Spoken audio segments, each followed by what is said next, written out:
राधे राधे, जय श्री हरि। आप सभी का स्वागत है। आप सब ठीक ठाक खुश और स्वास्थ्य से होंगे। तो यहाँ पर हो रही है हमारे राधा कृष्णा की प्राण प्रतिष्ठा घर पर बहुत ही सरल तरीके से।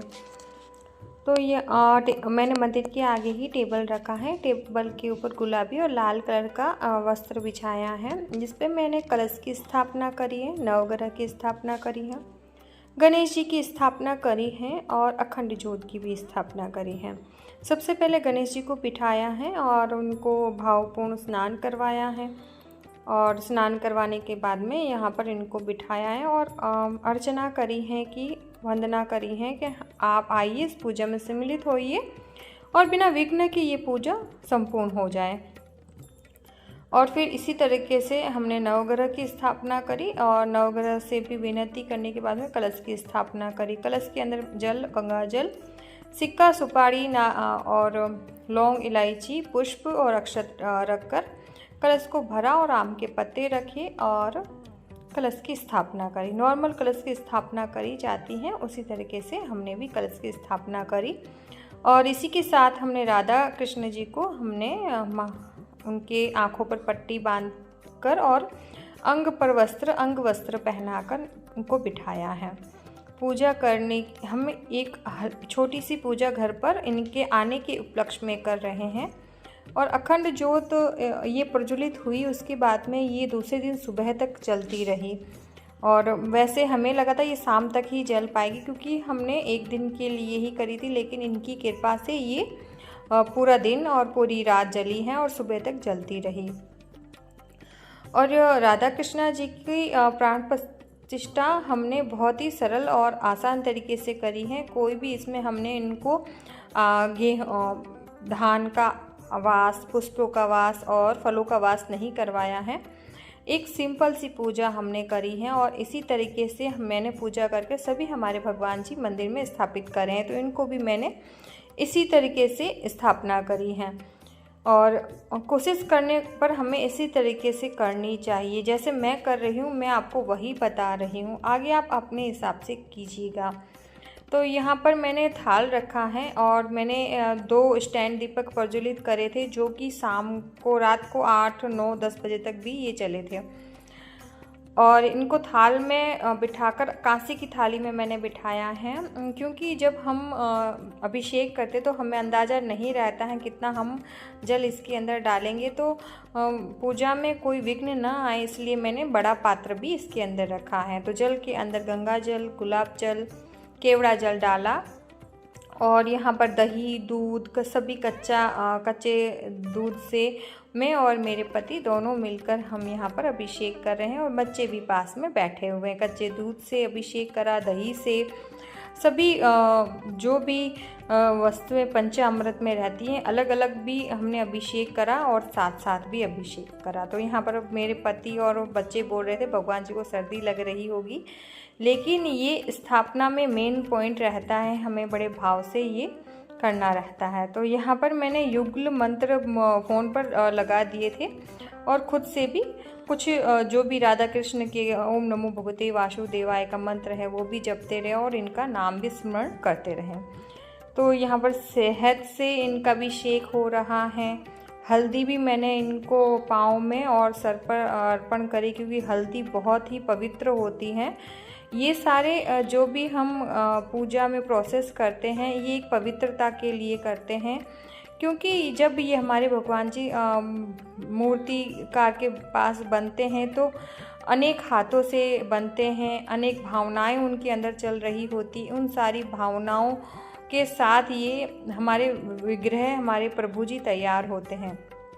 उसके बाद में हम अपने निर्मल भाव और पवित्र भाव इनमें अर्पण करते हैं। इसी के कारण ये सारी पूजाएं होती हैं और ये अभिषेक होते हैं। इसके बाद में मैंने बूरा लगाया और हल्दी से भी इनका अभिषेक करा। हल्दी से अभिषेक करने के बाद में ये पूरा इनका अंग पीला पीला हो गया था और पीला अंग से ही हमारी राधा रानी का स्वरूप बना हुआ होता है। बहुत ही सुंदर सा अभिषेक हुआ यहाँ पर। और इसके बाद में मैंने शंख के अंदर थोड़ा सा हल्का सा नवाया करके घी भी डालकर मैंने उसका भी अभिषेक हमने करा। पूजा करने के बाद में बूरा डाला। बूरा डालने के बाद में अंग से हल्के से हम अच्छे से इनको अच्छे से चिकनास इनकी निकल जाए उस तरीके से हमने करा। अंत में हमने जल को थोड़ा सा गर्म करके उससे हमने इनका अभिषेक करा, जिससे जो भी सारी चिकनास है वो भी इनकी हट जाए। और जो इनको फिर हमने इस तरह से अंग थोड़ा सा पोषण करते हमने पुष्पों का भी इनको अभिषेक करेंगे। माला हमने पहले ही इनको अर्पण कर दिए, तो इस तरह से पुष्प हम अर्पण कर रहे हैं। और पुष्प अर्पण करने के साथ ही मन बड़ा प्रफुल्लित हो रहा था। हमने कभी सोचा भी नहीं था कि हमारे भाग्य में इनकी सेवा लिखी हुई होगी। हम मतलब जो भी करवाते हैं सब खुद से ही करवाते हैं। बड़ा ही मन में इतनी खुशी हो रही थी ना, जिसका शब्दों में कोई भावार्थ नहीं मैं बता सकती हूँ।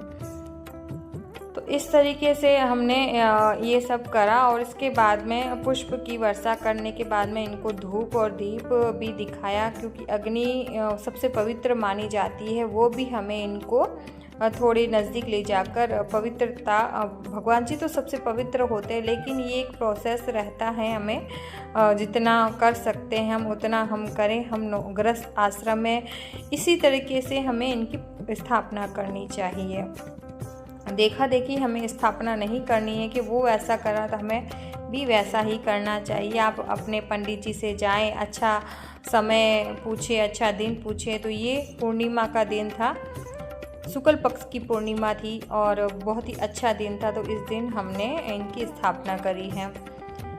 और इसके बाद में धूप और दीप दिखाने के बाद में हम दोनों ने एक साथ राधा कृष्ण जी की आंखों से पट्टियाँ हटाने का करा। इससे पहले तिलक लगाया और तिलक लगाने के बाद में हमने यहाँ पर आईना नहीं रखा है। हमने एक दूसरे का जो भी शक्ति होगी ना, एक दूसरे के सामने आदान प्रदान करेंगे, वो हमने करा। और इसी के साथ दोनों एक साथ हमने राधा कृष्ण युगल जोड़ी जी की आँखों से पट्टी हटाई। और इसी के साथ ही आप भी बोलिएगा, जय हो बाके बिहारी लाल की जय हो, युगल राधा कृष्ण जी की जय। तो बड़ा ही मन खुश हो गया। देखिए हमारे कृष्णा जी तो बिल्कुल ऊपर गिरे ही जा रहे हैं हमारे राधा जी के ऊपर। तो हमने इनका नाम रखा है राधा गोविंद जी। तो हमारे राधा गोविंद जी का नेत्र की पट्टी खुल गई हैं। और इसके बाद में थोड़ा सा जो भी था वो चिकनास मैंने कपड़े से पोंछ दी है। उनका सुंदर सा वेलवेट की पोशाक में श्रृंगार करा है। और जो हमारे कान्हा जी पोशाक पहन कर बैठे हैं ना, वो पोशाक जो मैंने बनाई थी वो नहीं पहनी है। इन्होंने आते ही अपनी लीला दिखाना शुरू कर दिया था। इन्होंने 2 पोशाक मुझसे सिलवाई, कटवाई, वो भी नहीं धारण करी। फिर इन्होंने ये पोशाक सिलवाकर ये धारण करी, क्योंकि पोशाक मैं बना रही थी वो आ ही नहीं रही थी। हमारे विग्रह दुनिया से सबसे अलग हैं। ये देखने में आपको लगेंगे बहुत बड़े हैं, लेकिन इनका जो साइज़ है ना सिर्फ 12 इंचेस ही है। लेकिन जो भी इनके अंग बने हैं, हाथ बने हैं, शरीर बना है, पूरा 15 और 18 इंच के विग्रह होते हैं ना, उतना बना है। और जो भी भाव हमारे थे वो वैसे बने हैं, जैसा भी ये उनका स्वरूप है, बड़ा ही प्यारा है। इसी के साथ इनको हमने भोग लगाया। हमने रसगुल्ले का भोग लगाया, पंचामृत का, और ड्राई फ्रूट और फल रखे हैं। इसी तरह से हमने भोग लगाया। भोग लगाने के बाद में गणेश जी को, नवग्रह को, कलश देवताओं को, सभी को भोग लगाया। आरती यहाँ पर कर रहे हैं, तो यहाँ पे राधा गोविंद जी की आरती करी है। राधा गोविंद जी के अंदर सारे जो भी सप्त हमारे कृष्ण जी के विग्रह हैं उन सभी का नाम आता है। और अच्छी सी सुंदर सी बहुत प्यारी सी आरती है। वो आरती हम सभी ने आरती करी। आरती करने के बाद में हमने संग्रामी धूप भी प्रज्वलित करा था, एक छोटा सा हवन भी हो जाए। और श्रृंगार अर्पण करा, जो भी 16 श्रृंगार था वो सभी इनको अर्पण कर। श्रृंगार करने के बाद में पूरी रात तक ये यहीं पर विराजित रहे। शाम को फिर से इनका भोग लगा है। मतलब पूजा करते करते 11-12 बजे से हमने पूजा करी थी और हमें पता ही नहीं चला 2-3 कब बज गए। यही होता है भगवान जी की सेवा और भाव का भावार्थ। तो यहाँ पर देखिए ये सुबह का वक्त है। सुबह के वक्त हमें अभी इनको मंदिर में बिठाना था, तो सबसे पहले हमने टेबल हिलाई और सुबह तक ये अखंड ज्योत प्रज्वलित रही।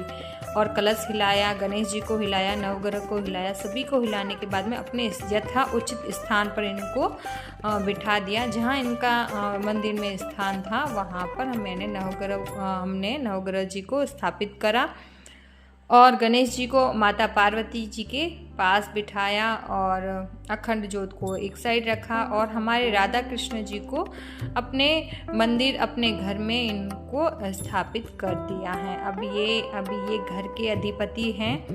अब इन्हीं को हम तो इनके दास दासी हैं, इनकी सेवा करने के लिए ही बैठे हैं। और जो भी ये श्रृंगार का सामान होगा, कुछ हमारी राधा रानी धारण करेंगी, कुछ मैं धारण करूंगी, या कुछ जो भी होगा प्रसाद स्वरूप घर के परिवारजन की और भी महिलाएं हैं उनको मैं दे दूंगी, जिससे सभी के पास इनका प्रसाद स्वरूप पहुंच जाए। और इनकी बांसुरी और इनको शॉल मैं लेकर आई थी। शॉल भी बहुत ठंड, शाम को ही मैंने शॉल इनको उड़ा दी थी बहुत ही। तो यहाँ पर हम बीच में इनको बिठाएंगे और क्योंकि सबके दुलारे हैं, सबसे प्यारे हैं। बोला जाता है ना, सबसे अंत में जिसकी शादी होती है या सबसे छोटे होते हैं वो घर में सबसे ज़्यादा दुलारे होते हैं। तो हमारे जो भी भगवान जी है सभी के दुलारे हैं, हमारे राधा कृष्ण जी हैं। राधा कृष्ण जी सबके दुलारे होते हैं। तो ये हाँ हमारे सबसे प्यारे राधा गोविंद देव जी सबके दुलारे हैं। तो ये बीच में इनका आसन लगा है और ये यहाँ पर बीच में हम विराजमान रहेंगे। तो हमारी राधा जी यहाँ पर मंदिर में इस तरह से बैठ रही हैं। मैं कुछ वजह से यहाँ पर कुछ ऐसे व्यवस्था नहीं हो पाई थी कि मैं यहाँ पर इनको स्थापित कर पाऊँ। 7 दिनों के लिए मैं यहाँ पर पूजा नहीं कर पाऊँगी। कुछ ऐसा योग बना है और जो भी हुआ बहुत ही अच्छे से पूजा हो गई, घर में सुकून हो गया, शांति से पूजा हो गई और इनकी सेवा हमारे भाग्य में लिखी गई। हम इससे ही बहुत खुश हैं। तो आपको ये छोटा सा वीडियो कैसा लगा है मुझे ज़रूर से बताएं। चैनल को लाइक और सब्सक्राइब करें, फैमिली और फ्रेंड में वीडियो जरूर से शेयर करें। और आपको पता है वीडियो बनाने में बहुत टाइम लगता है और एडिटिंग में भी बहुत टाइम लगता है, लेकिन आपके एक लाइक और एक कमेंट से हमें मोटिवेशन मिलता है कि हम भी आपको अच्छी अच्छी जानकारी दे पाएँ और सेवा पूजा की जो भी वीडियो बनती हैं वो भी बड़े ही भाव से आपको दिखा पाएँ। तो यहाँ पर देखिए कुछ पिक्स मैंने निकाली हैं मंदिर के साथ। तो वो देखिए मंदिर नीचे आ गया है। मंदिर की सेवा पूजा नीचे अच्छे से हो पाती है, इसलिए मंदिर की व्यवस्था नीचे हो गई। काफ़ी टाइम से ये मंदिर नीचे ही है। तो इस तरह से ये सारा सामान सुबह तक ऐसा ही रहा, क्योंकि पूजा करने के बाद में सारी चीज़ व्यवस्थाएं हमें नहीं उठानी चाहिए। जैसा होता वैसा हमें छोड़ देना चाहिए। शाम को उठाना चाहिए या फिर सुबह ही ये सारी वस्तुएं हमें उठानी चाहिए। तो इस तरह से हमारे राधा कृष्ण जी बड़े ही प्यारे और बहुत ही प्यारा से